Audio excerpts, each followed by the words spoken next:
Uno de los legados más duraderos del gobierno de Roma fueron sus ciudades. Ciertas ciudades fantasmas como Pompeya, Timgado Verulamium San Albano nos proporcionan de hecho mucha información sobre la vida social. Pero donde resulta más impresionante el arte y la inteligencia de los romanos en seleccionar el sitio y en trazar los planos es en las ciudades que han sobrevivido hasta los tiempos modernos. En muchas ciudades de Italia y de las provincias occidentales, desde Florencia y Turín hasta Trieste y Colonia, desde Arles y Barcelona hasta Gloucester y Lincoln, todavía puede verse su origen romano en el trazado de sus calles. Casas particulares y vida privada. Las casas particulares romanas seguían en su constitución diseños muy diferentes que variaban con el clima, con los gustos y su posición de los propietarios. Nada refleja tan íntimamente la posición social de un inquilino, más que la arquitectura doméstica. Las primitivas casas romanas las conocemos principalmente por Pompeya. Eran construcciones bajas, llanas y anchas, de 1 o 2 pisos, siempre con una salida hacia el atrio, o un patio, y un jardín con columnas o peristilo. Su trazado era decididamente centrípeto.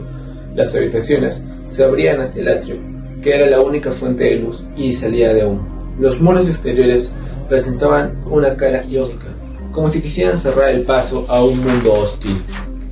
Se les conservó como parte de la herencia tradicional. Ciertamente, este estilo contó con el favor de la aristocracia primitiva y de las clases municipales. Los escritores posteriormente vieron en él como la estampa del antiguo pater familia, con sus coronas de hijos y de esclavos domésticos. Pueden verse en el Palatino de Roma ejemplares de casas de este estilo, propiedad de los aristócratas del siglo I a.C. Continuando con la exposición, Pompeya patentiza mejor la paz y la prosperidad de los pobres, así que continuaban adaptando las casas antiguas a las necesidades de clase comercial y artesanal.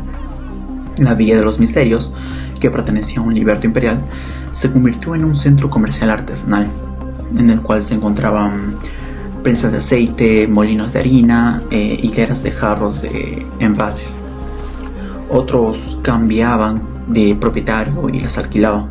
Al incrementarse las comodidades públicas, también se hicieron más espaciosas las residencias de los aristócratas, que se fueron construyendo casas en las colinas, en la cima, a las afueras de la ciudad.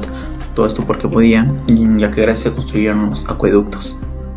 La evolución de las ideas arquitectónicas también se vieron reflejadas en la literatura. Pero los más alejados a la escala social, los más pobres, vivían en condiciones deplorables. Sus casas se incendiaban a cada rato, no tenían dinero. Bien, para continuar desarrollando el tema de las casas particulares y la vida privada en Roma, me parece oportuno iniciar con el incendio que sufrió Roma en el año 64 a.C. Como sabemos, este incendio dejó devastada y muy destruida la ciudad de Roma.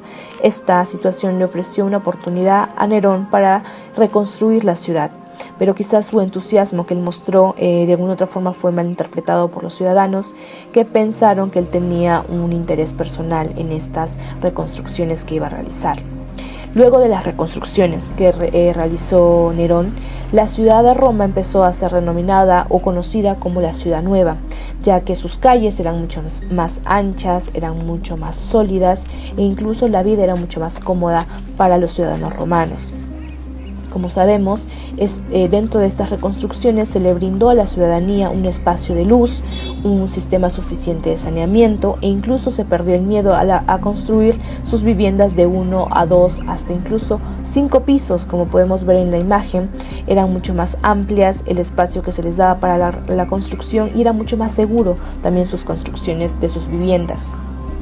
Bien, no se podía eliminar el factor peligro de algunos si es que hubiera algún otro incendio, ya que los pisos de esa época En las casas eran hechas de madera, entonces si hubiera otro incendio quizás hubiera algunos daños que sufrirían las viviendas, pero no a tal magnitud como fueron antes. Como sabemos, gracias a estas reconstrucciones también se inspiraron otras provincias de la ciudad de Roma, donde sus casas se construían adaptándose al clima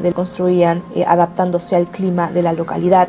Incluso se las reconstruía y se las embellecía, lo cual las distinguía de lo que eran las construcciones antiguas e incluso eran mucho mejor vistas por los demás ciudadanos. También es importante mencionar cómo estas construcciones fueron de inspiración para otros países. Por ejemplo, en Inglaterra se dejaron de usar las chozas indígenas para construir sus casas con madera y mampostería. De igual manera, en barrios residenciales que estaban separados de los barrios obreros, se podía ver esta inspiración romana en sus construcciones de las viviendas. Sin embargo, hay que mencionar que en los barrios obreros se seguía la inspiración de las pequeñas granjas de Italia, lo cual no era muy concordante con quizás las construcciones de los barrios de una posición más alta. Bueno, eso sería todo respecto a este tema. Me gustaría cederle la palabra a mi compañero para que continuara con la exposición. En las capitales y tribus se procedió con más realismo, con sus centros urbanos bien trazados. A veces con grandes pretensiones tenemos grandes ejemplos. Se construyeron ciudades de la llanura, sustituyendo las fortalezas montaraces de los nativos a una vida floreciente. Hoy en día se pueden exhibir ante los ojos de los turistas muchas de estas pruebas inequívocas de esta historia pasada, toda su calidad de ciudades romanas. En el año 527, Casiodoro escribió una famosa carta, en la que se hablaba de la educación civilitas, que únicamente podía y debía ser proporcionada por la vida en la ciudad. Los palazzi italianos aparecieron por primera vez en el siglo XI, y hasta cierto punto las casas urbanas en un trazado de tienda, con departamentos en el primer piso y el cortil interior, cuyas líneas básicas aparecían ya desde el interior. Repararon murallas y hasta acueductos. Todo esto contribuyó a moldear la vida en la urbe y en las generaciones posteriores. Todo esto ya hablado por Casiodoro el año 527. Continuamos. Por regla general, incumbía a los magistrados el deber de mantener los servicios y las comodidades urbanas. Gozaban de ciertos poderes para poder mantener el orden. San Pablo fue encarcelado en Filipo sin información alguna de su proceso. Asimismo, controlaban la mensualidad de las propiedades públicas. Naturalmente, los pagos corrían a cargo de la clase curial. Ahora vamos a hablar un poquito de Italia. Italia poseía 85 anfiteatros que nosotros sepamos. También los griegos tenían una fama de ser puntillosas y turbulentas. En cambio, Antioquía de Siria era una urbe soberbia y hermosa, que se gloriaba de poseer un sistema de alumbrado en las calles, que llamaba a las demás ciudades.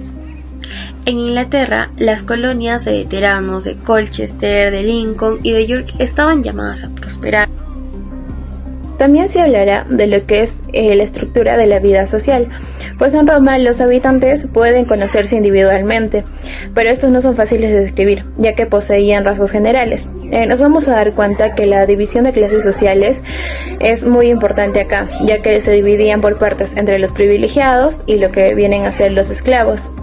Por ejemplo, para obtener las magistraturas, esos candidatos deberían de poseer un mínimo de propiedades, ya que en los curiales, o también conocido como el consejo, solo surtiría en torno a lo que son los ex magistrados, ya que esa llevaba el control plenamente en lo que eran las familias ricas, porque posteriormente querían convertirlo en lo que es un monopolio. Nos damos cuenta que los curiales se distinguían por sus privilegios, pero también estaban los libertos, que eran hombres pudientes de mucho talento.